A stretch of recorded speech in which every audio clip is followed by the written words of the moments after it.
النهارده معانا أخبار كتير النهارده عن صفقات النادي الأهلي، النادي الأهلي وقع رسميًا مع حارس محمد سيحة، حرس الحدود حاليًا اللي هو أساسه بيلعب في نادي المقاولين العرب ومعار نادي حرس الحدود، النادي الأهلي خلص معاه لمدة 5 مواسم. صفقة كويسة جدًا وأعتقد إن الأهلي طالما خلص مع محمد سيحة يبقى في حد من حراس النادي الأهلي هيطلع على سبيل الإعارة أو البيع النهائي، إما مصطفى شوبير أو حمزة علاء زي ما قُلت لك قبل كده في خلاف في مفاوضات التجديد بتاعتهم يعني. النادي الأهلي هيتوصل لاتفاق شبه نهائي النهارده مع نادي فاركو لضم ياسين مرعي. الأهلي يتم اتفاقه مقابل 40 مليون جنيه في 40 مليون جنيه لنادي فاركو. والاتفاق هيتم لمدة 4 مواسم.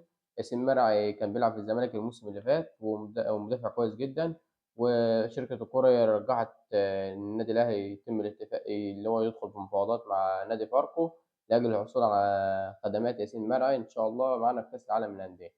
هي ما فيش حاجة رسميًا حتى الآن، بس الصفقة في أمور متقدمة واللاعب خلال أيام أو خلال ساعات هيكون مضى رسميًا للنادي الأهلي.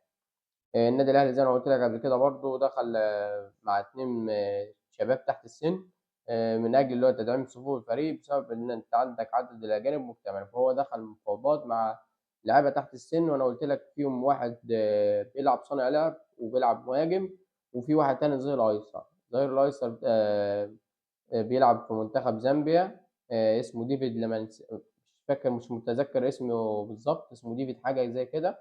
النادي الأهلي دخل في مفاوضات معاه قوية جدًا، والساعات الجاية هتستنتج النادي الأهلي هيتم اتفاقه مع اللاعب والّا لأ.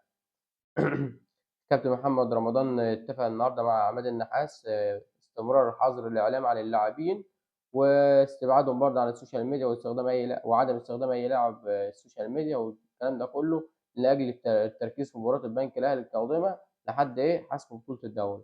وتم برضه تأجيل الإعلان عن الصفقات في الوقت الحالي بالاتفاق الكابتن محمد رمضان مع الكابتن محمود الخطيب لأجل حسم بطولة الدوري واللعيبة تكون مركزة وبعد كده يتم الإعلان عن الصفقات اللي خلصت.